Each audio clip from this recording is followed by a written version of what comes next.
This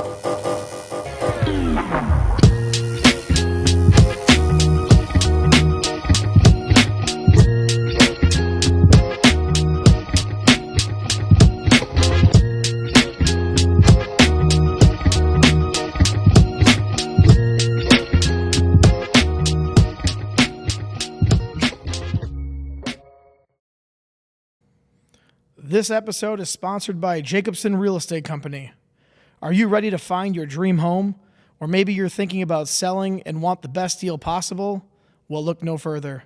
At Jacobson Real Estate Company, we make buying or selling your home smooth, stress-free, and exciting. With 50-plus years of experience and a deep knowledge of the Winona, Minnesota area market, we specialize in turning your real estate goals into reality. Whether it's finding that perfect neighborhood, negotiating top dollar for your property, or answering all of your questions along the way, we're here for you. Plus, with our personalized approach, you're not just a client, you're family. So why wait? Let Jacobson Real Estate Company open the door to your future. Call us today at 507-313-2716 or visit our website at jacobsonrealestatecompany.com. Because your next chapter starts here. Buy, sell, invest. Jacobson Real Estate Company. Welcome, everyone, to this week's edition of Brews and Crews. I am your host, Chris Jacobson, and today I am joined by wrestling specialist. He is a specialist, Paul Ebner, daily, nightly, however you know him by. But today we have gone through a lot of the major pay-per-views that go on in the year, and we thought we'd do Survivor Series, but then we thought, hey, wait a second. John Cena is having his final match this coming Saturday, December 13th, correct? Yes, yeah. And it's at what's called Saturday Night's Main Event? Yes. So that's not something I would have expected him to have his final match on. I think it was a money deal. A money deal, yeah, it always is. I think basically when... a little behind the scenes. I think when WWE pulled their premium live events from Peacock, and moved everything over to ESPN, this was the way to say, sorry, we're ending our deal early, but hey, guess what? We'll give you Cena's last match. Ooh. So I think that's why it ended up the way it did. So it's on Peacock? Mm-hmm. Okay, cool, because I'm about to cancel Peacock in just a minute here because I don't like what's going on. Okay. It's pissing me off because I'm sitting there like, oh, I want to watch Survivor Series, and it wasn't on. I'm like, oh, that was stupid. Yep. And it's like, oh, no, it's on the ESPN app. I'm like, how many apps do I need? So. Well, I was surprised to find out, and I didn't realize this. I accidentally opened Disney Plus. I meant to hit ESPN Plus, and it was there. Well, yeah, if you have the certain package, right? Yep. So apparently I have the package where it crosses all, I think it's Hulu Live, Disney Plus, and ESPN Plus. So, yeah, all of a sudden, poof, bring up Disney Plus, and there it was. I was like, oh, okay, I can just do it on here then. Yeah, so I have no idea what happened at Survivor Series other than seeing a couple clips from TikTok that there's Brock Lesnar, a bunch of stuff happened, someone ran in, did a curb stomp, which everyone thinks is Seth Rollins, but the way he was moving didn't look like Seth Rollins. Well, I heard a couple of different things. Someone was So like, maybe it's a returning Chris Jericho, and as much as I love Chris Jericho, let's be real, that man would not have been able to climb that cage that quickly. I didn't think so either. And I know that's what some of them wanted to say, oh, he's been losing some weight and stuff like that, and maybe he's going to make one more return to WWE. This would be the way to do it for sure, I would think, but I don't think he'd be climbing the fence like that. No, not that quick. Well, and the only other option would be is if they just use someone else for that, and then maybe down the road it could end up being Jericho, which I've been hearing so many rumblings about how his contract is up at the end of the year, so maybe it would be a good opportunity for him to come back. I guess at the first Raw of the year, now CM Punk is going against Braun Breaker for the belt, so maybe that's when he I don't know. But yeah. We're not here to talk about that. Yeah, we're not here to talk about that, but we are here to talk about John Cena's final match. He's had, 25 years in the business-ish? Yeah. He started like in '99 in the Independents, I think, and then he was in WWE by like 2001. So Yeah. he really made it fast. But I'm wearing one of my John Cena shirts. They're all very tight fitting. This one says "Hustle, Loyalty, and Respect." I don't know what this was. This is the Chain Gang days. Yep. This have been what, mid 2000s? Yeah, and ironically, it's right where I had kind of taken a break from wrestling. Yeah, so same here. I missed his like original when he first came to be. I missed the prototype. I missed where he kind of did the kickoff to the Thugonomics thing, and that's kind of where I started coming back in. Right when he was making that transition from the Dr. Thugonomics to more of the jorts and forward-facing hat that we all know now today. So that brings me to my next T-shirt that I brought along, because I brought along my plethora of Cena shirts, which are as many as you have probably. I don't have any John Cena T-shirts. I just meant T-shirts in general. Oh, well, yeah. I don't buy any other ones. Yes, I have quite the collection. If you're watching right now, this is where he kind of started coming to the jorts era, this hustle, loyalty, respect one with a chain link fence in the background. And then on the back, it's got like a dog or something. If you're listening, I'm just trying to describe it to you. If you're watching, you may have seen this one. This is when I got back into wrestling. It was like 07-ish area, if I remember right. It might even have the date on the bottom of this. Nope, it doesn't. And then the other one I brought along, and these all suck. I do not like them. They're heavy cotton. They shrink. Oh, I know. They don't fit right anymore. That itchy, weird. They just like shrink. It's before they went to the hybrid polyester cotton, which is so much nicer. And then the next one I have that you may be watching, but if you're not, it's bright orange. It's got Cena deadlifting on the front. It says "Never give up." On the back, it says "You can't see me," which has been the thing he's gone with from day one. So I have this one. I had also the other one when he was going against Rock for the first go about on WrestleMania. It said "Hustle, Loyalty, Respect" in like red, white, and blue. Oh, I have that one. And then I wore another one on the podcast before when it was you, me, and I think Nick Toole. And that one was the one that says "The champ is here" with the belt across the bottom of it. Technically. No, I'm Technically. Shout out, Nick. I bet Nick's listening to this one, because this one's going to be right up his alley. Yep. And John Cena doesn't suck. You suck, Nick. Okay. Nick. You know what, though? Before we get too much more into this, there is something missing. We're usually having a drink while we're doing this. You know what? That's a good thing. We should probably break out some beers, but I didn't bring anything. Oh, I got you covered. Oh. I did a little traveling. Now, John Cena does not have his own beer.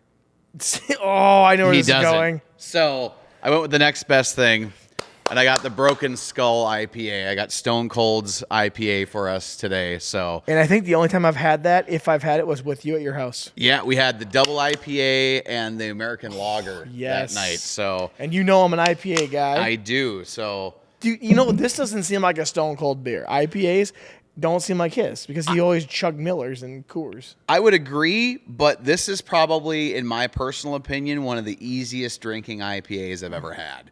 It's not as heavy as a normal IPA, which is probably why he was cool with it, because he's like, oh, I can drink this and have 6 of them and be okay, you know? Well, so now I notice on the can it says it's from El Segundo Brewing Company. So it's not Steve Austin's brewing company. No. He just made a beer for him. Nope, it's actually out of San Diego. So I would have going to say it would be like out of San Antonio, Texas or something. I would have thought so too, but for some reason, he went with this this company out of San Diego. San Diego. Oh, San Diego. So, well, I appreciate you traveling. Yeah, absolutely. I said this is the way to go if we're gonna do this. Well, this is my first favorite wrestler of all time. Oh, me too. Cheers. No, we're not gonna chug these guys. No, we're not gonna Steve Weiser them. Oh gosh, that is easy. That's really easy. Yep. This is like a even lighter hazy IPA in my mind. It does have some hazy aspects to them, yes. Broken Skull Indian Pale Ale, a badass 6.7% IPA designed by Steve Austin and El Segundo Brewing Company for the working man and woman. That means we're working men. It features Citra, Cascade, and Chinook hops to deliver big flavor with an easy finish. Now stop reading and start enjoying this awesome beer. Cheers. Oh, thank you. Hey, you can always El Segundo or Stone Cold. If you want to sponsor the podcast, be my guest. Or come on the podcast. You can do that too. Why we can not? do virtuals. We can do virtuals. There you go. But today we are here to talk about John Cena and his final match. But before we do that, we are going to talk about our top 5 favorite moments. Now, if you go on WWE.com, there's 50 of them. Well, I said, hey, we got to bring it down to 5, and they could be something that's not even on that list. We'd be here for a day. Yeah, we'd be here for a with day. the way we talk. I'd run out of memory. Well, actually, we did run out of memory the first time you were ever on. But I got mine written down. And I have mine going from 5th to 1st, so if that's how you want to do it, Yep. I think that's the best way to do it. But let's go with my guest here, Mr. Paul Ebner, Nightly Daily of the Steel Real to Me, Damn It podcast. Well, okay, which if people are wondering, is on hiatus right now. Oh. But will be coming back January of 2026, slightly altered format, and you're going to have to tune in to find out what that means. Perfect. So, All right, well, then we're going to kick this off the right way here. well, so my number 5, I don't know if a lot of people would put this in like a top 5 Cena moments. It's yours. But exactly. But to me, this was such an amazing moment because it was during a period where they were still trying really hard to get Roman over as the guy. Okay. So if you remember, there was this, I believe that they were facing each other at Backlash in 2018 or 2019. I can't remember for sure. But they had this face-to-face meeting on Monday Night Raw. And it was basically a battle of the mics, which, let's be real, if you're going against Cena, you better bring your A game. Oh, I know this moment. Let's just say Roman did not bring. He literally forgot his lines mid promo, and John ate him alive. With my 2 favorite lines were, "I still have to keep coming here because you're not doing your job," which was such a line. And then my other favorite one was when he forgot his lines. Cena just leans onto the ropes and just goes, "No, it's okay. I'll wait. It's called a promo, big dog. You got to learn how to do it if you want to play with the big boys." And I was just like, holy crap. Just tore him. I loved that moment. It was one of those, whether you loved him or you hated him, it showed how weak the storytelling of WWE was at the time because they were trying so hard to make Roman the new guy, and no one wanted him to be. And whether they let Cena do his own thing, go off script, I don't know, but literally just dropped Roman on his face. And that was the thing I was going to say to you is it's so scripted nowadays, all the promos. Did they just kind of have free reign, or here's some stuff you got to hit and then just fill in the blanks between? Because that's like a very personal shot. And that actually goes back to when The Rock and him were doing promos in the ring. He goes, Yeah. You got it written down on your arm there. And, he ripped down his, he goes, I don't have anything on my notes here. So that, to me, is like, did they let them do kind of anything they wanted? Because that is a huge dig. And I wonder what it was like going backstage at that point. Well, and you could see that. I'm pretty sure that there was a lot of ad-libbing going on there. Because, I mean, you can't plan Roman forgetting his lines, and that being said, to him come back with that shot, I think he was just probably, if I could put it anyway, I bet you Cena was kind of ticked off. He's like, this is the guy who's supposed to be filling my shoes, and he can't even memorize his lines. Sure. So I'm sure it was a genuine dig. Yeah.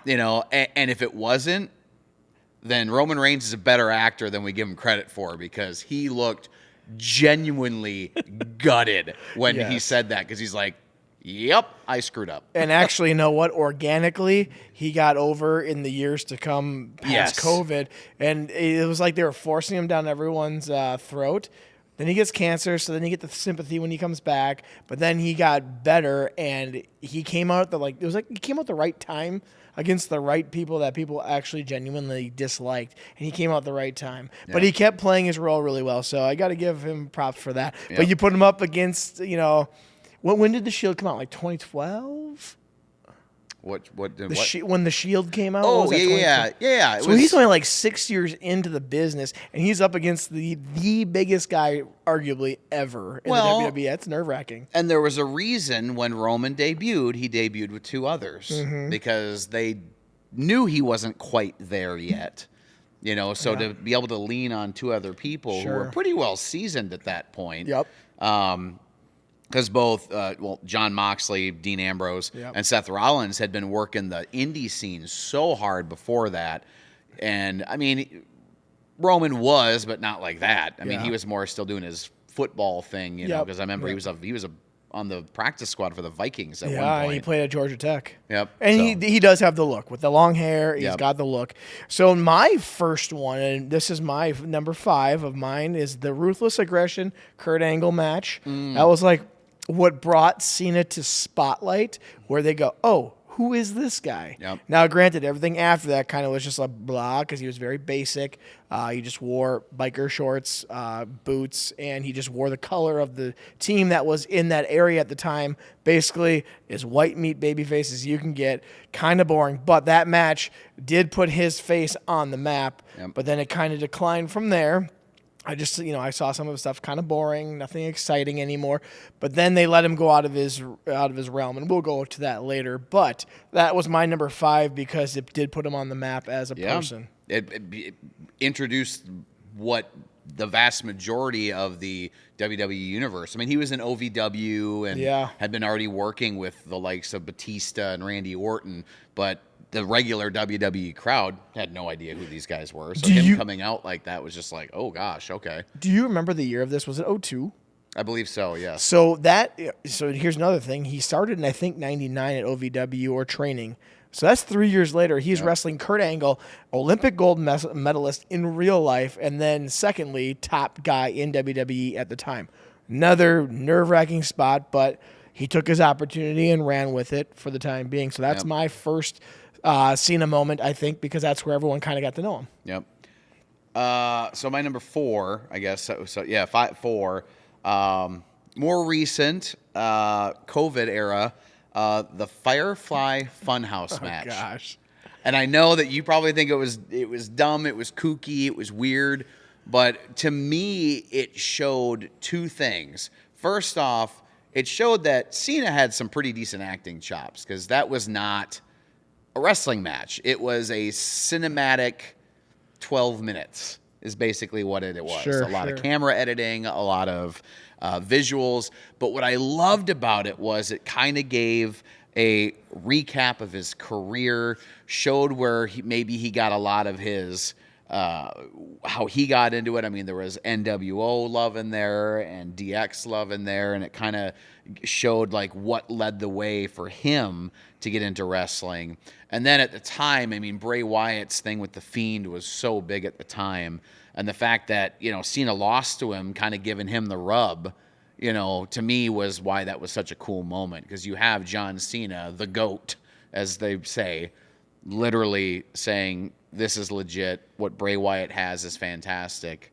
And so, yeah, I thought it was a good torch passing moment. Yeah, and they were pretty good friends, it sounds like, outside. Because I remember just recently he did Bray Wyatt's move in a match, and they all lit up the Fireflies with their cell phones. And so I didn't realize that they were that big of friends behind the scenes. Yeah. So my number 4 is the first rap on TV for John Cena. Oh, yeah. So you go from where he was the Ruthless Aggression biker shorts, as we just discussed. Prototype, The prototype, basically. I thought he had a very good look, but it was one that I don't think you could further you anymore. There just was no personality behind it. Yeah, there was a glass ceiling to that one. Yeah. And then they finally give him personality. But from what it always sounds like, it was when they were across seas, he knew he was like on his last leg of, I'm probably going to get cut from WWE. And he was rapping with, Rikishi in the back of a bus, and Stephanie McMahon heard that and asked if he wanted to do it on TV, when she said, yeah, I will. And he was dressed kind of like a Vanilla Ice 90s parachute pants. And it was on one of those hokey Halloween skits like they always had in the back of the day, where they get into like a pie fight and all the food fights. But that was his first rap on TV, which then led to finally he has a personality, which was the Doctor of Thugonomics. And if we were doing this podcast, probably when that started, I would have said, that gimmick's probably not going to work. That's too cheesy, and he's a white guy. No offense that he's a white guy, but it's just like it seems hokey. Yeah. But he played it so well. Oh, so well. And some of his lines were so good that they were such good disses that it kept working and kept working. If you'd have came out and just did some like raps, I think it would have been really boring. But he did raps against his opponents, which I think made it so much more fun. And it finally gave him some sort of personality that he could sink his teeth into. Because at first, it turned out good. Then, from what I understand, it went to a heel. And then he got so good at it that people started liking it. And it's just like The Rock. The Rock was the same way. People booed him. He was doing so good at dissing people on the mic that all of a sudden it became fun, exciting. Yeah, this is awesome. The anti-establishment, the anti-hero. So that's my number 4 because now it even put him more on the map to further his career because he could have been done after about a year or so with that first gimmick of just John Cena. Yeah. Prototype style. It was good stuff. Man. Now, as we're talking, I'm remembering other moments that I forgot about. But we can do an honorable mentions. I got a couple of those. No going back now. No going back now. But yeah, we'll do it. We can do an honorable mention before we reveal our number 1. So, exactly. Okay. So my number 3, I had 2 that are kind of going back and forth. I know. My 2 and 3s are back and forth too. Now, some people might think this should be higher, or even maybe my number 1. But I think I'm going to go with Cena versus Punk at Money in the Bank. Is that the 2013 one? Yes. Where he cut he didn't cut the promo, but that was one in Chicago where he was going to take the title and with him. Punk won. Yep. And he left in the crowd afterwards, blew the kiss at Vince and left. Okay. But I think that what I loved about that so much was that was more of a battle between Vince and Punk more than it was Cena. Cena was just kind of stuck in the middle, but he played the part so well, and because he was so big at that point, it elevated that to even more of a status, because he was the champion, because he was this unstoppable champion at the time. He was the guy on the pedestal, and then it gave a rub. I mean, granted, once again, Punk was leaving at the time, but there was so much story intertwined that didn't even technically involve John Cena, but I think him being there put it on a level that it couldn't have been without him. Yeah, and they really probably could have done kind of a Austin McMahon thing too with CM Punk, but I don't know if CM Punk gives you that. I don't know. I've just never been the hugest or biggest fan of CM Punk. Quite to me, he was always just a crybaby. Whereas Stone Cold was badass. So to me, it was always CM Punk whining. But whatever. Obviously, he's in the WWE. He's been in AEW. He's done even MMA. He's still good. But it just wasn't. He's just not my favorite gimmick. That's all. But yeah, so that's a good one because he left with the belt. Yeah. And then they had to figure things out because you would think, oh, Cena's winning. No big deal, but then he wins. Yes. So that's always the fun one. Is when they somehow twist it and the other way goes than you would think it would go. Yeah. So my number 3, and I was toying between these, and actually I have them in reverse order from what I'm going to do, was when Cena gives the FU to Edge off the ladder through the 2 tables to end the match. Oh, yeah. And that was in 2007 or 8, I think. And it's just, it's arguably his best feud in his whole entire career was him and Edge. I think that's the best feud that he's ever had. Come back, Edge. We need you. One more time. We'll talk about that later. Yes. But it had a picture-esque moment where he puts him through the table. Cena just looks down at him, looks to the crowd, grabs the belt off the top, and it was just a really cool moment. And he FUs him, and now it's called the AA. I think they might go back to the FU, the Attitude Adjustment. But he did it off of a ladder through 2 tables down, and it was just a cool scene. And I think his dad was in the front row too watching it, so that was a really, really cool scene. I think it's just more of the picturesque of watching it. It's a really good ending to it, because after that, Cena gave the FU to many people off of many different things, through ambulances, off of cars, things of that nature. With 2 people on his shoulders. Yeah. What was that one? Big Show and... was this Chris Jericho? Was that at WrestleMania 25? I don't remember for sure what that was at, but it was still one of those things that you just when you think of it, you just see it. It's one of those there could be an honorable mention right there, you know? Yep. So I got to say that was just because it was one of his best feuds too. I mean, there's probably many great matches they had, but that was one that always stood out in my mind for some odd reason. So that's my number 3. Okay, man, we're already to number 2. And another pair here that I was thinking about going back and forth between. But I'm gonna keep it where I had it. So my number 2 is the debut of the U.S. Open Challenge. Oh, okay. The fact that he started the whole like, hey, I'm gonna give anyone and at any time an opportunity to win this. And I mean, I think Dean Ambrose was the first person to answer it. Okay. And I think it wasn't even, it's funny when we think about it, where we think so long, that wasn't as long ago. Like this was after his big world title run, after his big heavyweight championship runs. This, cause if I remember when I wrote down stuff and then of course I forgot to put them in here. Was it pre-COVID? Yeah, but it was like 2015. It wasn't, I mean, yes, that's a decade ago now, but the fact that, that's what he did that, like with the U.S. Championship. And I feel like that brought that up so much because they had that big feud with Rusev. And then he won. That was when he came out in the tank, and he won the belt from Rusev. And then immediately the next day says, hey, everyone should have a shot at this. I'm doing an open challenge. And he defended it many times, but we saw so many new faces with that. I mean, Dean Ambrose obviously wasn't a new face when they debuted it, but we had people from NXT answering the challenge. And so it gave such an opportunity for some up-and-comers to kind of get their face seen for the first time. And I think given that he was already in the business for as long as he had, I feel like he probably had something to do with that, saying, hey, we got to start ushering in these new guys. Yeah. This would be a great way to do it. And I don't know. I loved it. It was something always to look forward to because you never knew who was going to come out of that curtain when he issued the challenge. So I thought that was a really big moment for him. Well, as far as I know, Cena's always been one to try to get the next group of people over or get them into the business so they can keep working on things. Yep. Because when I look now, John Cena's gone. I know now it's probably Cody Rhodes and you're probably talking Roman Reigns, but to me, they're still not at that level of Cena, Austin, Rock, Hogan, Flair, those guys. I don't feel that way. That's just me. So it is what it is. But yes, that's really good to help out the new talent coming in. And I forgot about that that he just did an open challenge every week. Come on out. And you kind of knew what the outcome was going to be, but it showed off new talent. So that's the whole purpose of it, I assume. Who did he lose it to? Do you remember? I mean, obviously lost at some point. And I'm sure it wasn't on Raw. No, I don't remember now. Oh, I'd have to go back. That's okay. I'd have to go back, but nope, I don't remember that. I'm sure Eli will let us know. Eli or Nick will tell us in the comments, guaranteed. Yep. Okay, so my number 2, and this is the year-long feud with Rock Cena. I didn't like the match that much. I didn't like the next year because you knew it was going to come.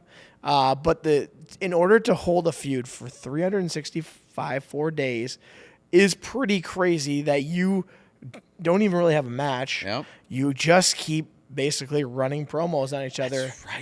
That's right. Oh my God. I forgot about how they literally set that up. The next day after. Yeah, it was the Raw after Mania. Raw after Mania. And they were like, next year at Mania. And it's like, Rock Cena. We have to wait 364 days to see this? Yep. that was bonkers. So to me, in order to hold a feud that people are genuinely interested in for a whole year, you have to be one of the best ever. Going against one of the best ever, obviously. Now, those promos were hilarious. And we talked about this earlier where The Rock obviously is off doing his thing. He's off doing movies. Cena's still a full-timer, kind of dissing on The Rock not being a full-timer, leaving people high and dry, which I kind of agree with. He does. He comes, goes. But now Cena eventually figured out that this is what he's going to do. But he did stick with WWE a little bit more, I would say, in the part-time aspect than The Rock ever did. But, yeah, he was cutting promos on him, and then The Rock had it written on his wrist. And Cena caught him just like a Roman Reigns caught him saying, hey, I don't have to write my promos on my wrist. And that was like, oh, and you could see The Rock look at him and go, you really did that, huh? There's got to be some bad blood. But now from what I understand, they're buddies now after all is said and done. And you know what? You do something like that, you have to hold a grudge, quote unquote, or maybe they really did have some animosity against each other. seemed like Cena had the more animosity towards The Rock just because he kind of always up and left, and then you come back and can do whatever he wants. So that maybe pissed him off a little bit. Who knows? Because John Cena's there working full time. But then I think he got into the acting business and said, I understand why you're not here as much, probably. But that was always a really just fun as much one. money for half the amount of work, and I don't have to put my body on the line all That the time. too. And, actually, The Rock had some really fun ones. You come out with this little guitar. He would sing some songs. I think one time, if I remember right, he dissed on Cena's divorce. I think there was one aspect in there he dissed on his divorce. Which, that was like one of those cheap shots. Now, I wonder if they ever discussed what they were going to say behind the scenes to see if it was okay. Because obviously, you can make those faces as The Rock, but The Rock's an actor. He had been an actor for like 20 years almost at that point. So he might be able to be like, really, like, you believe he would, just like Roman. Like, well, maybe he's just a really good actor. We didn't know that. Yeah. So, and that was the number 2 for me because that was a year-long feud. And then not only that, they ran it back the next year. So it was almost a 2-year, but the first one's the one that I think was the best. The second year, they're like, oh, we're going to do this again. But you're like, oh. But it was like the watered-down version. Yeah, I was like, okay, well, Cena's going to win. But, okay, so what I didn't like, and we're going to go through now this part of it, which I thought The Rock had nothing to lose. Cena had everything to gain because he's a full-timer. So The Rock to win, to me, made no sense because it was for nothing. Yeah. And then the next year was for a title. So The Rock came back and got the title from, I think it was CM Punk at Royal Rumble. I think that's when it was. I think Royal Rumble, him and CM Punk, because that was about when he had that for Money in the Bank. Yep. And then you're like, oh, well, Cena's going to win. Yeah. So the first one was good. I remember I was always reading the dirt sheets at that point to see if there's any inside scoop of who was going to win because I'm like, it only makes sense for Cena to win. Yeah. So that was my number 2. So now we want to do our honorable mentions. Yeah. And I have a couple of them. Mine's a little weird, but it... So my honorable mention is literally this last year. Okay. The farewell tour. It had some great points. It had some not so great points. Some would argue that the John Cena heel turn was one of the worst decisions they've ever made. I think that the shock value behind it alone, though, was worth it. I think it was, and I think they've recouped very well. Like, I think they realized they made a mistake, and I think they audibled, and I think they brought him back as a face a lot sooner than they meant to, but that's fine. I think they noticed, and they fixed it. But the thing I've loved so much about this is I can honestly say I think we've seen, beyond my wildest imagination, some of his best matches in this last year. At least his best matches we've seen him had in the last 5 years. Because the match with AJ Styles was amazing. The match with his matches with Dominic Mysterio have been phenomenal. His match with Cody Rhodes at SummerSlam was fantastic. I mean, it's literally been Cena's greatest hits, for lack of better terms. I think CM Punk. He had a match with CM Punk that was really good. I mean, somehow in his final year, he still can go as well as he can. I mean, and granted, when you have those types of workers on the other side, it helps you look good. I mean, if you're wrestling AJ Styles, let's be real. AJ can make a sack of potatoes look good, because he's just that good in the ring. And that's not to say that Cena doesn't still have talent, but when you put yourself up against that kind of a opponent, it's been fun. It's been that I'm stealing a line from the What Culture guys.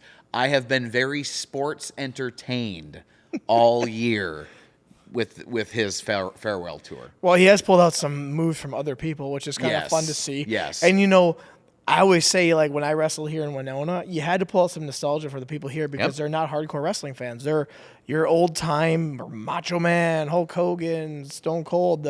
They know those people, so you got to pull out some of that. But he's pulling it out, I think, maybe just in honor of these are all people I wrestle against, which is kind of a cool aspect. One match I was actually kind of surprised with, and it actually made him look very sluggish, was him versus Logan Paul. Logan Paul can frickin' go. And he was almost too fast for Cena. Cena looked like he was a bag of just sand out there. Just trying to keep up. Yeah. And you know, Logan Paul is phenomenal. He's like one of those guys that just blew my mind how athletic he is and how good he is in the ring naturally. I'm like, that was a decent match. I remember watching that. It was like in July, like July 4th-ish area. But yeah, that was a good one. I can't say I saw the Dominic Mysterio one. I see highlights here and there. But yeah, that's one of those other things. Now, another thing I want to go off of was I wish they would have kept the title on him till the last night and see what happens. Does he walk away with the title and go into the sunset with the title? And you know what they would do? They just bring another one in, like, oh, here's world heavyweight, the World Heavy Universal Championship. Yeah, they would have done something like that. But it would have been fun to see.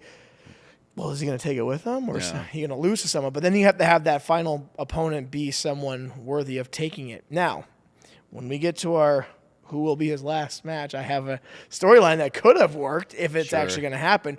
But that would have been, I think, a lot better than him coming back. However, he is now the Grand Slam champion, getting the Intercontinental title. Yeah, and I think that's, I mean, to me, that's kind of cheesy, but whatever. I think that was his request. I think he kind of wanted that, like, can I please go out as a Grand Slam champion? So they're like, okay, so how can we make this work? And then so they threw Dominic. Because it was a real quick title reign.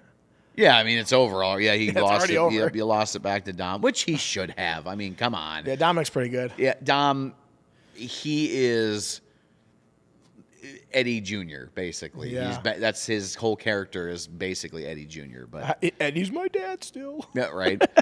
Okay, so my honorable mention, I had two of them. One of them was either his first title win or the one that was more exciting was his match against Rob Van Dam at One Night Stand. Oh, my God. That was like the first time he was like... I have that on the list? That was like one where he was actually like... He was a bad guy going in as a face. So he walks in as a face of... Because that was in 2006, I believe. So he's like just won his title where everyone loves him except the ECW fans because he is the Yankees. He is the Dallas Cowboys walking into the underdog's place. And they had, if Cena wins, we'll riot. And believe you me, they probably would have had he won. Yeah. But then, not only did he win or he lose, and Rob won, Edge was there, which helped it, which kept that feud going and kept it even better because Edge is a bad guy, which is actually kind of funny. You have Edge heel, but he comes out that night, he's face. Cena goes in face, and that night he's heel to the ECW people. Yep. But that was such an exciting match that it was like in this small ballroom, obviously. What's it called? The Hammerstein Ballroom? Yeah, something like that. Yeah, and but it was such a... It was just chaotic. And it's in this small, compacted environment. Kind of like, you know, the idea to me, it's almost like the Black Horse. You're all condensed in. There's a balcony. Yep. And everyone's condensed in. They're like on top of you watching. And then he threw his shirt out 3 or 4 times, and they always threw it back. One guy even wiped his ass with it, threw it back. I mean, obviously it was a fake ass wipe, but he still threw it back, and he couldn't give his shirt away. Did you hear the story about that night too? No. So well, maybe Cena wanted to. He's like, and he was. It was a recent interview too, and it was like he was just in an auditorium and people asking questions, and he said, maybe I was too young and maybe I was stupid, but I told RVD that I wanted to take the match into the crowd. And he's like, and the moment that he's like, the moment they decided to do it, he was like, this might not be a good idea.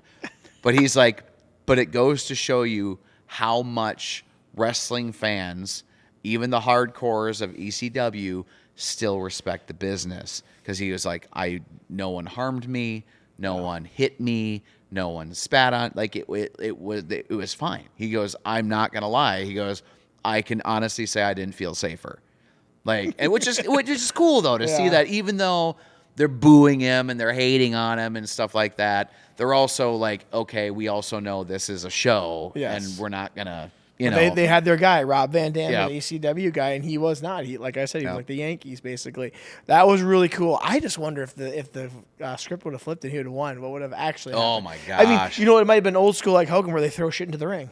Oh yeah, where the ring was just filled with trash and that would have been kind of cool to see too. But I think the way it worked out was probably the best way. But it was interesting to see Cena as a heel and Rob Van Dam, which I'm not even sure what he was at that time, but he was obviously the face. And then Edge comes out and helps him, and he's the face. So it still makes Cena look good.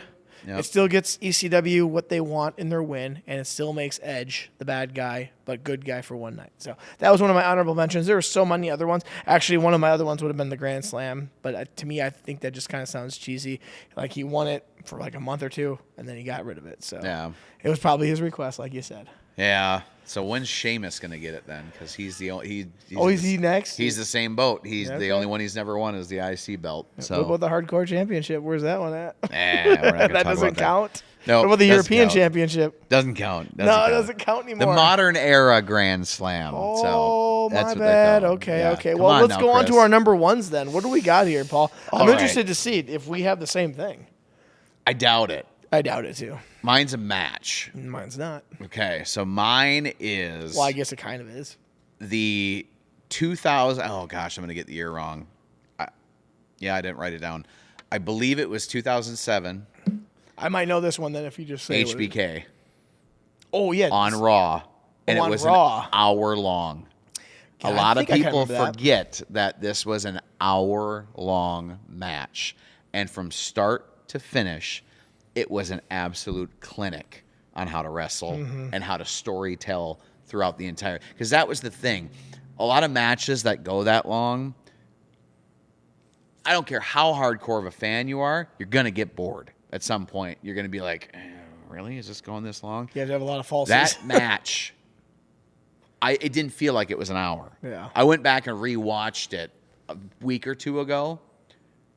I was just like, oh, it's over already? Like, I did not. It was like, it just kept you attached the entire time.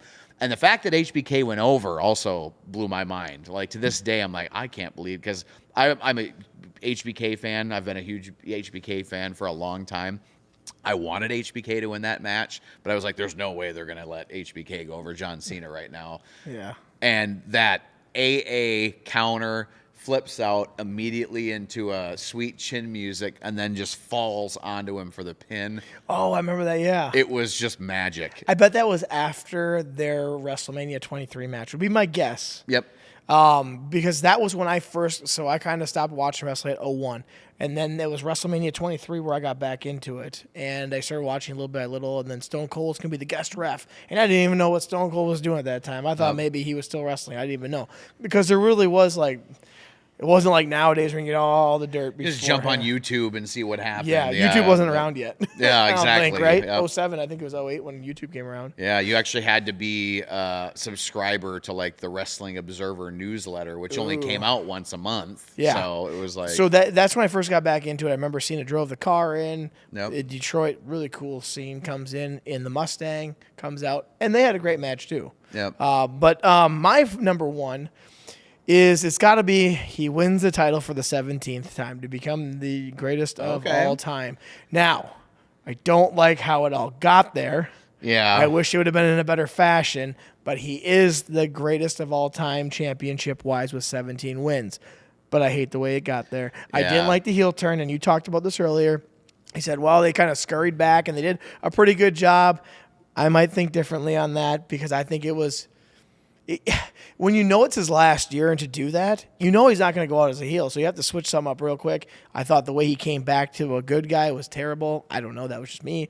I wish Cody Rhodes brought him back. I wish it would have been just something like, against something or how do you go as a face for pretty much your whole entire career? My understanding, and I don't know if this is 100% accurate or not, so take it with a grain of salt, but my understanding was The Rock was supposed to be more involved in this whole thing, and for whatever reason, he couldn't be. Whether it was his schedule, he didn't like the way it was going, so he took his ball and went home. Sure. I don't know those details, but I think a few times they've had to call audibles because The Rock was supposed to be there, be a part of it, and he, for whatever reason. How do you not know that schedule ahead of time? They plan everything out a year in advance. Well, but if all of a sudden they come up with like we need you to be in this movie and we're starting filming in 6 weeks, it's like, well, I guess I'm out. Sorry, guys, Yeah. Here's to be honest with you, what I wish would have happened is he would have won it somehow from Brock Lesnar, because Brock Lesnar always seemed like that was his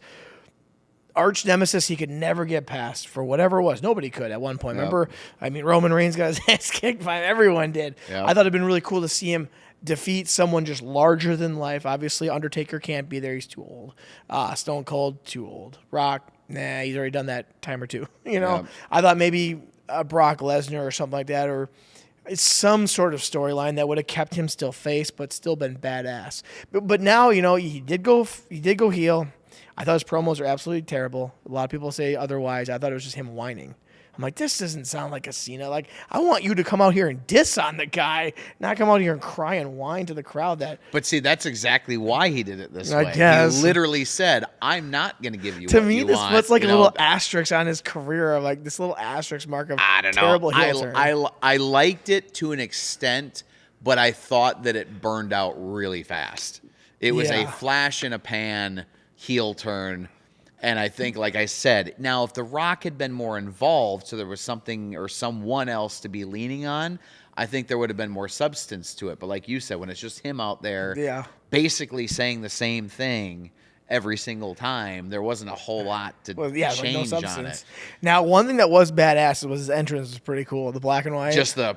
However, he came out with the stupid towel behind his head. Like, that was stupid. I would never come out with a towel over. I just walked out with the belt over my shoulder because he's never done that before. Yeah. He never usually... Well, he actually did. He had it, like, buttoned up, and it would be over his shoulder like in 07 when he was drafted to the Raw, which was another one I was going to put in my honorable mentions, but I didn't. Yeah. But that would have been cool. He comes out, like, with the over his...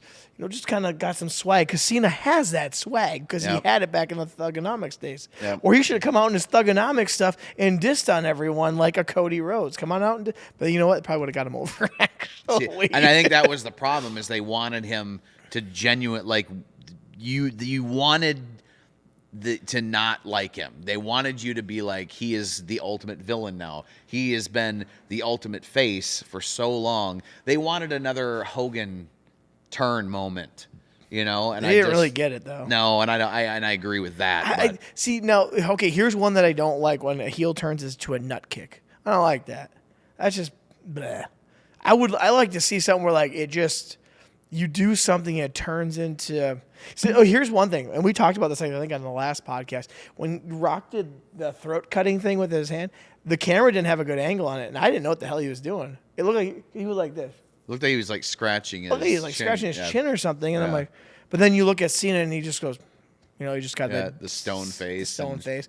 Then he backs out and kicks him in the nuts. I would have rather something. I don't know what it would have been, but something else would have happened. Not a nut kick. A nut kick is so cheap. I mean, even if he just threw him up on his shoulders and ate him.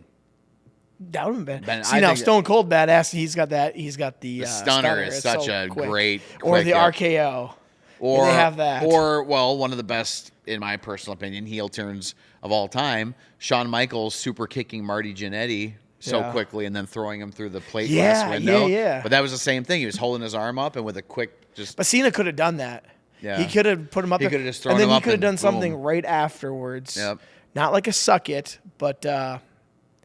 I don't know, like you can't see. I don't know something, but and then him and The Rock could have hugged or whatever. But anyways, nut kick to me is stupid. Anyways, I can get my next IPA going. Who are we? Ooh, I'm falling behind.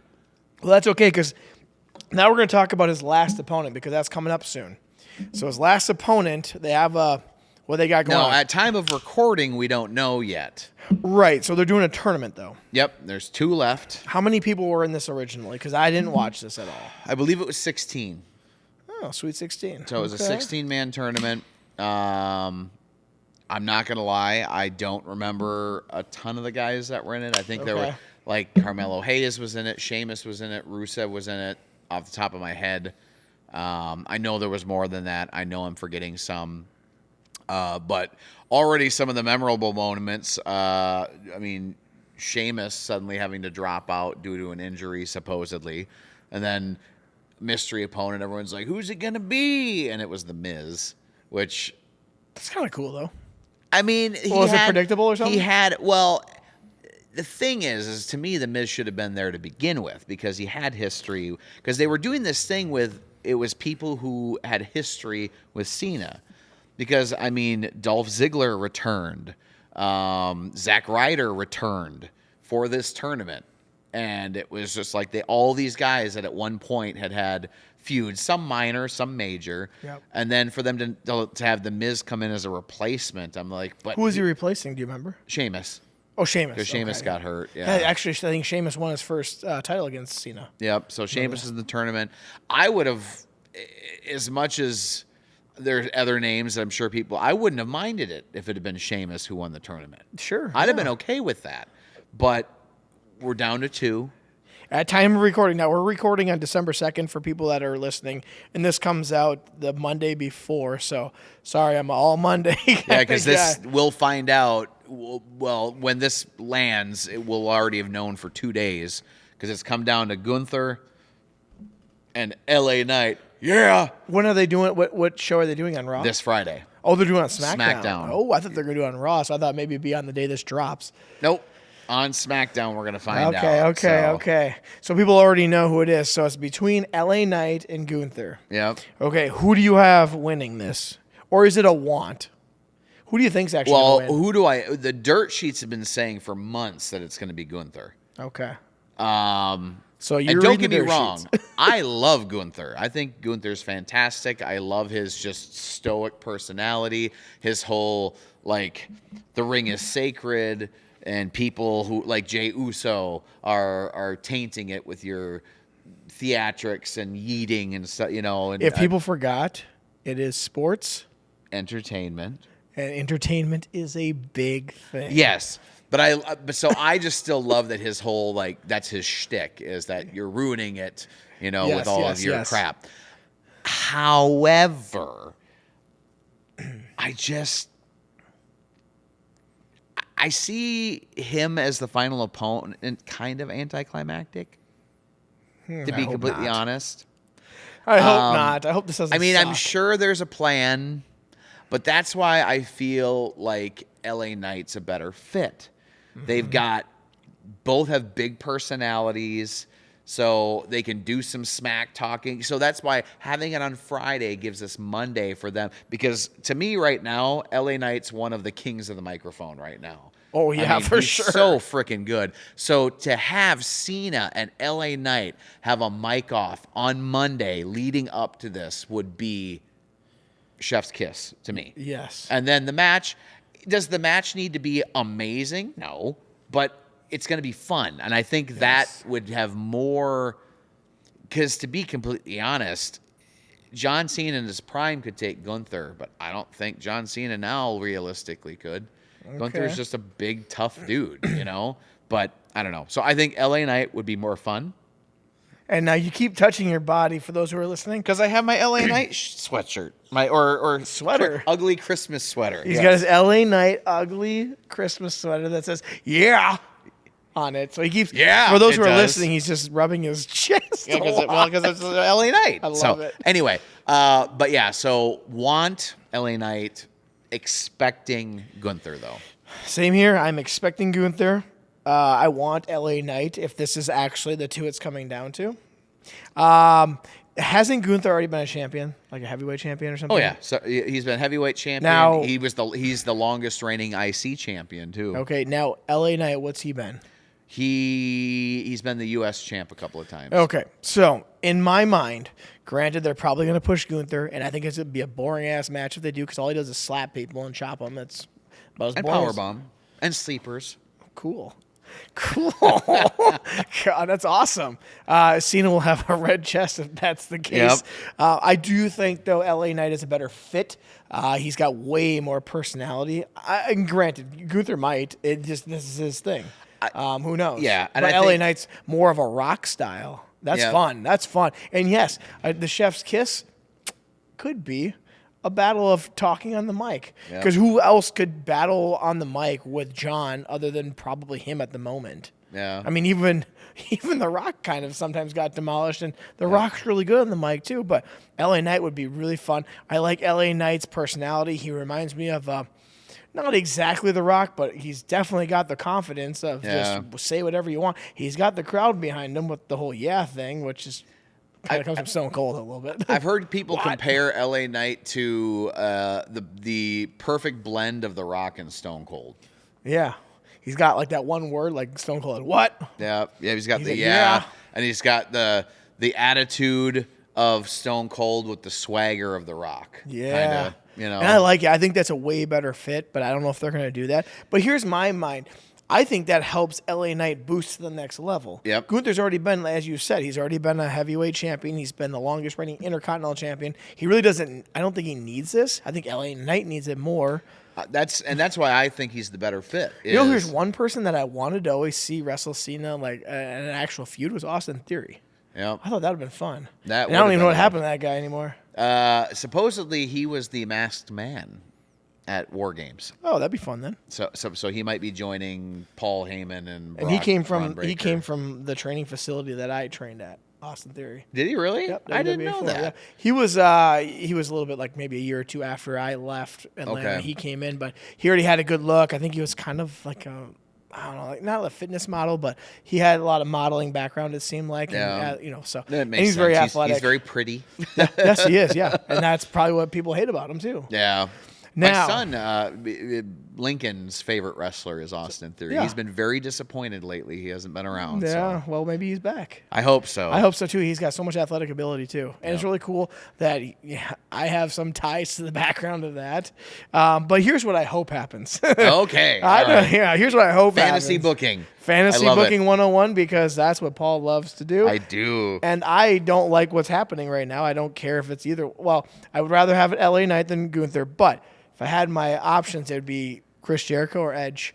Somehow whittle their way in. There's some giant story turn, and Edge would make more sense, but Y2J is so good on the mic too.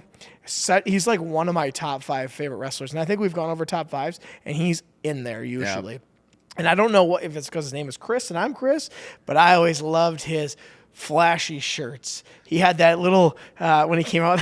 A little hairdo with a little fountain that came out. Oh, yeah. It was almost like the pre-man bun. Yeah, like the pre-man fountain. Yep. And I thought I loved the shirt that sparkled. I thought it was so cool. He came out, but he was always so confident, and he is so good on the mic. Yep. That would be really cool, or Edge as his biggest feud. And Edge looks good still, and he can still go.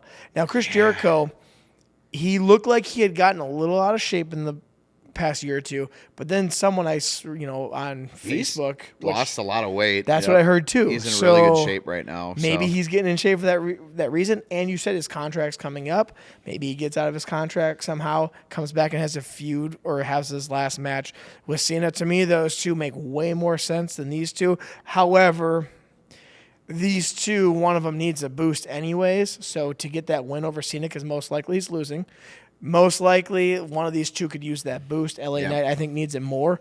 But if Chris Jericho, and I said this in the beginning of the podcast, was possibly coming back to make another run in WWE, what better way than to defeat Cena and then go after the championship one more time than this way?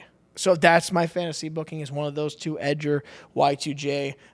To me, Edge makes more sense, but Y2J is my favorite over the two.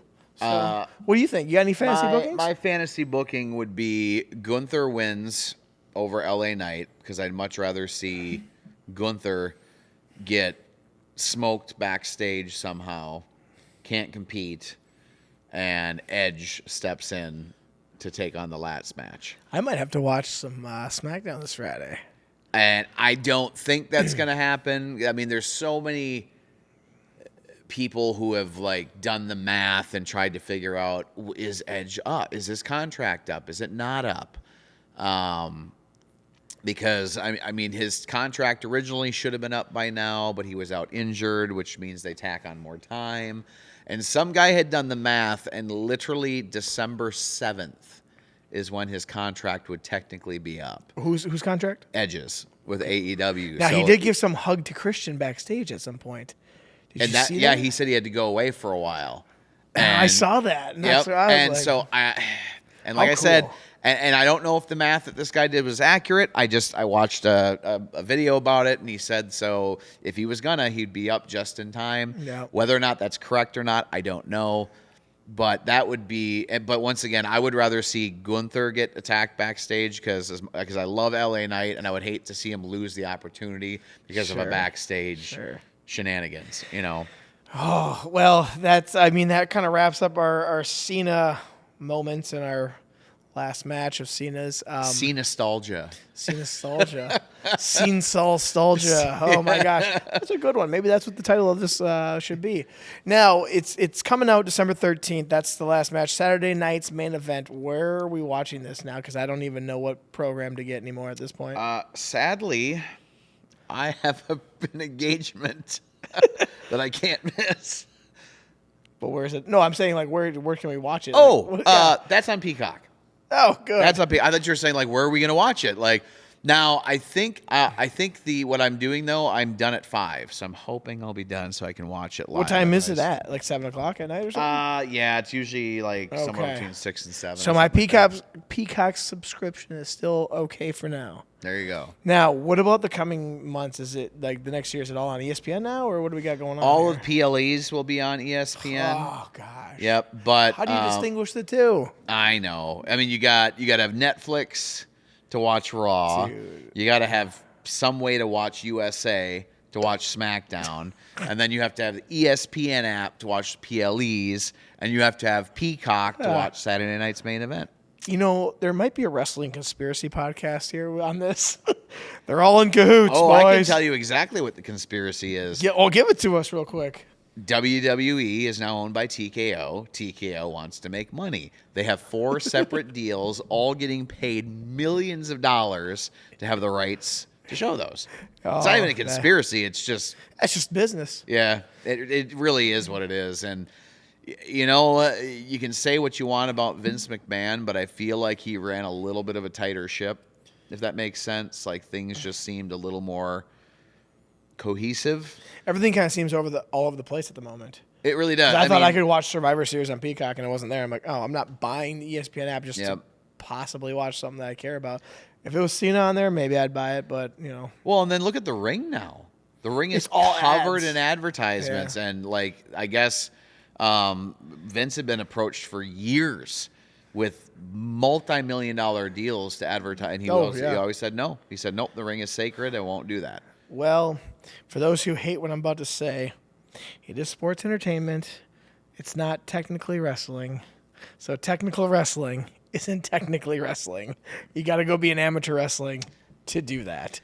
Put me in an arm, or put me in a little hammer lock, and I will just there you go elbow you in the face, and I'll be out of it in a moment. It's a business, and they are in the business to make money. So I do not blame them for what they do. I do get a little upset because it makes it harder for me to absorb the product. Yeah. But ironically, I already had the Disney app that gave me access, so we're good to go. I guess you know what? I already have Disney Plus, or my wife does, because obviously our little girl has got to watch. Well, then Disney you can now. Watch it then. Well, I don't think we have the right one.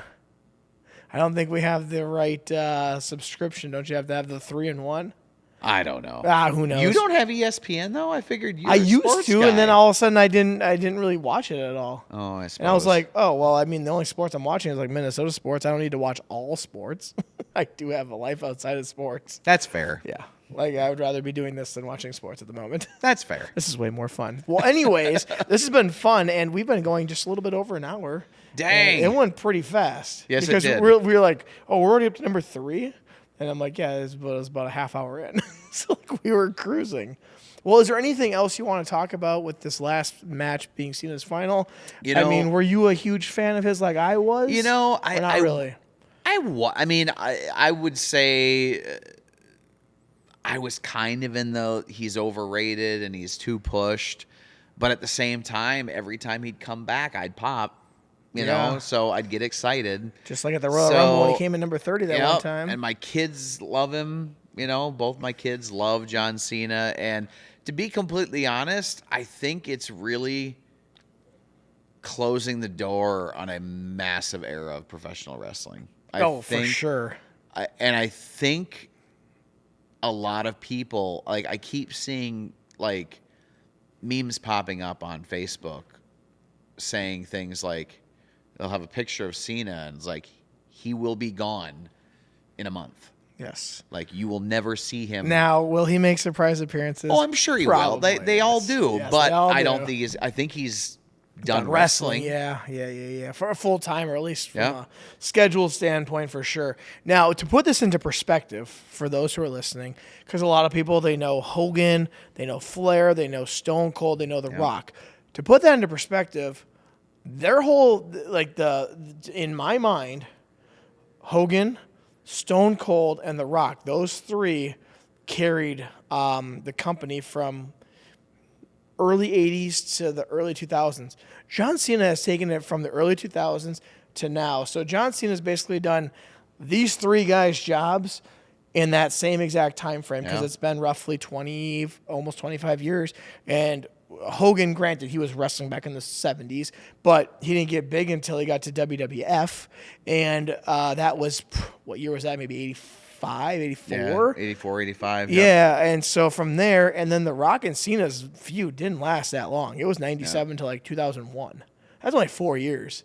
But that one in my mind is the best ever feud. But Cena's taken it from there and made it work. And like you said, he wasn't always your favorite, but every time he came back, you popped. Yep. Whether it was the best feud he'd ever had or whether it was just getting them by the time being. Because you look back at some of those times and there wasn't anyone else below him that was like, that's the guy that could carry the business to keep going. Well, that's the thing is he's literally had WWE on his shoulders for the better part of 20, 25 years. And he started when it was, arguably the end of the Attitude Era, Ruthless Aggression, where you were still doing some sort of dirty things for a little bit, but then he went to the PG era, which to me, that's tough. Well, and his character translated fairly well. I mean, they, just altered his finishers a little bit and cleaned up his language a little bit. And one could say he became more of a cartoon character, Well, But that's why he still sold as much merch because all the kids Loved loved it. They're it. like, what color T-shirt can I get this time? It was, what did they say? What was it, the Fruity Pebbles? Yeah, the Fruity Pebbles line. That was with The Rock. And and what's funny about that is he went from being that basic wrestler, the prototype you could call him at first, then he went to the Doctor of Thugonomics, then he went to like the military-ish, and then he went more into the cartoon character, family-friendly person. Yep. And his T-shirts, I think he's had a new one every single time he's been on TV or at some sort of event this year. His final tour. Yep. Final tour. And I was thinking about getting one of those shirts, but I don't know if I care enough because I haven't liked one enough yet to buy one at the moment. And where would I ever wear it? I guess I'm going to... Around me. Just I'm going to see Paul today. Better put my John Cena T-shirt on. Yeah. But he did make so many things cool, though. He had the Reebok pumps. Those were cool again. That's right. Yeah, he pumped up his shoes when he was going for his finisher. Man. That was some cool stuff. Wearing basketball jerseys again. Basketball jerseys were cool. Yep. Man, he did a lot of fun stuff, and he's also granted the most Make-A-Wishes of any athlete of all time. Yep. Whether you consider him an entertainer or an athlete, which he's a sports entertainer, so he's a little bit of both. Yep. And arguably, it's very hard to wrestle. The only thing I can ever compare wrestling to, and I've said this multiple times, is doing a bunch of up-downs in football while also slamming people and acting. Yep. And when you're in football doing up-downs, you're like, oh my gosh, I'm going to throw up. Well, when you're wrestling, you have to, if you're up on the guy, you need to act like this doesn't bother me. When you're getting beat up, you got to sell it. Then it's okay to catch your breath.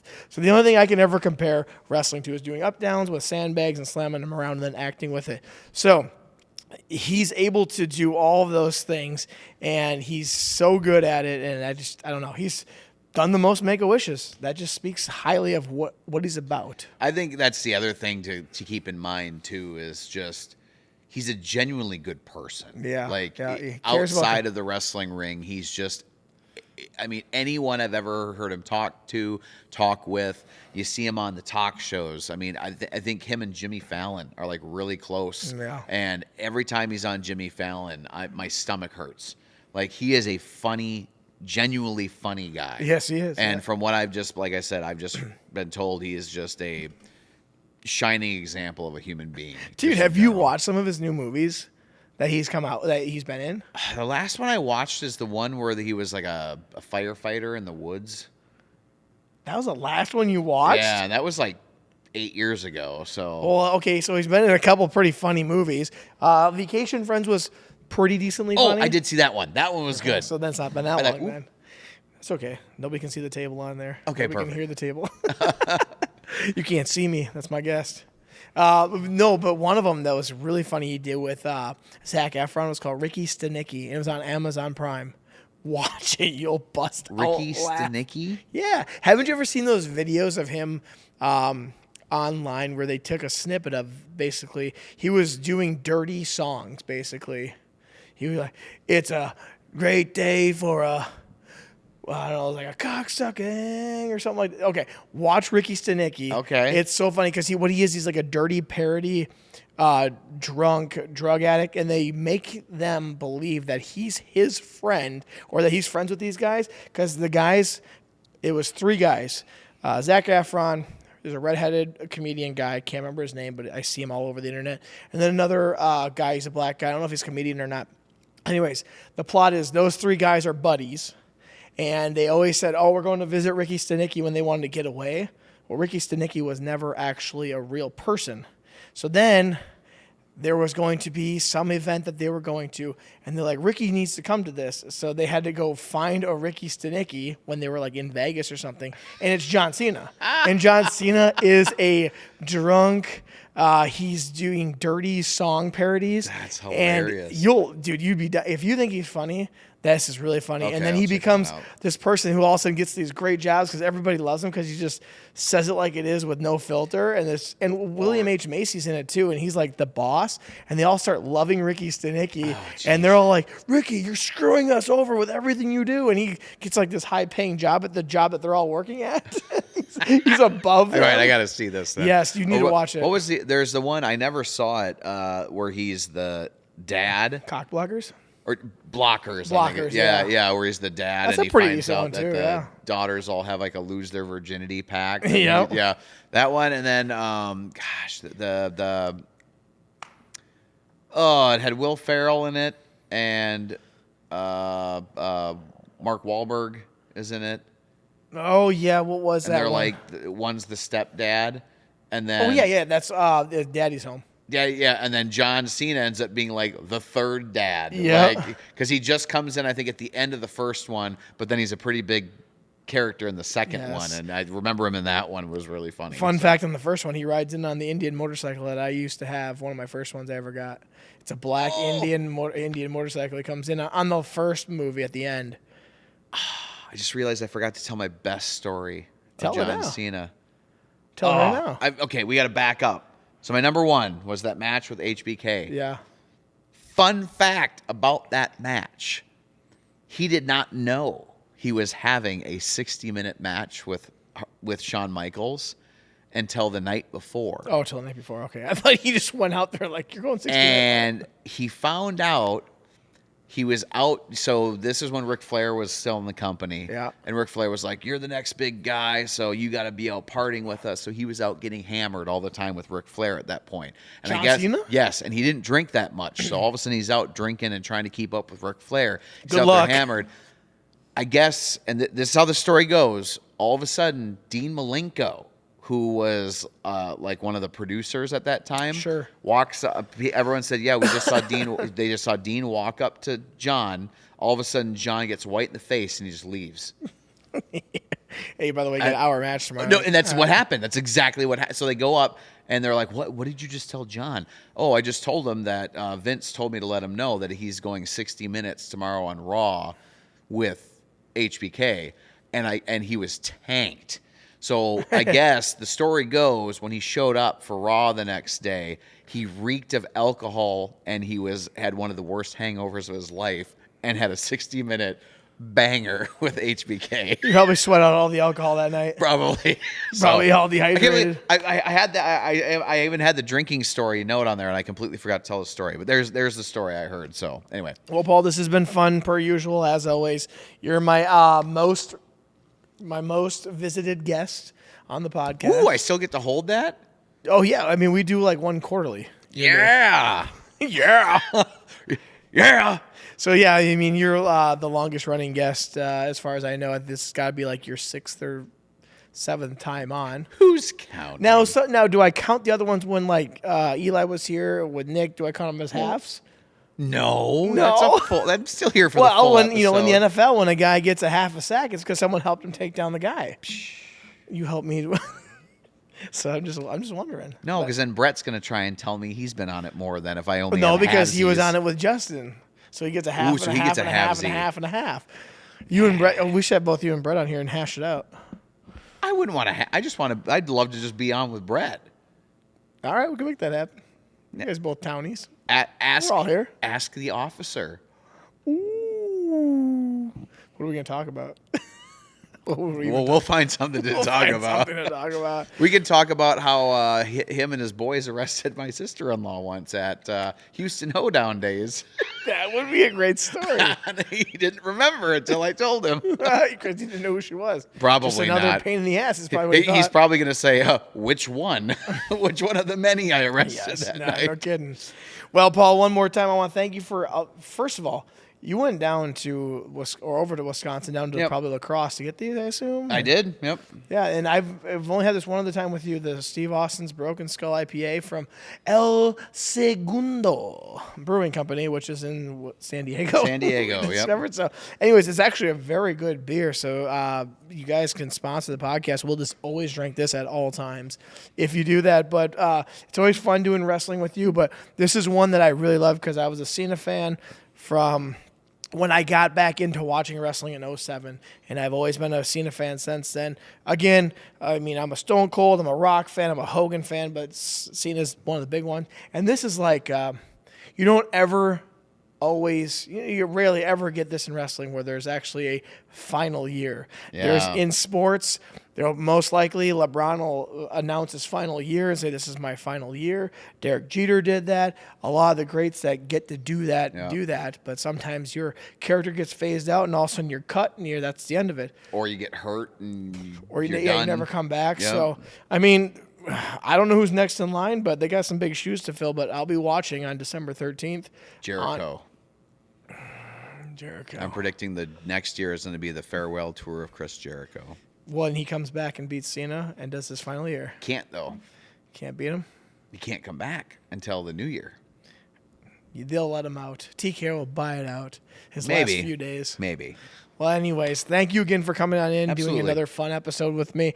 And for those who are listening, why don't you put down in the comments one of your favorite Cena moments, or maybe a few of them. I know there's a lot of wrestling fans out there that do listen to this podcast, and that's why it's fun to do this. But for everyone else, please listen, share, subscribe, and 5-star this podcast. It does help me out. It helps the algorithm and gets it pushed to the top so other people see who's coming in next, because you never know who it's going to be.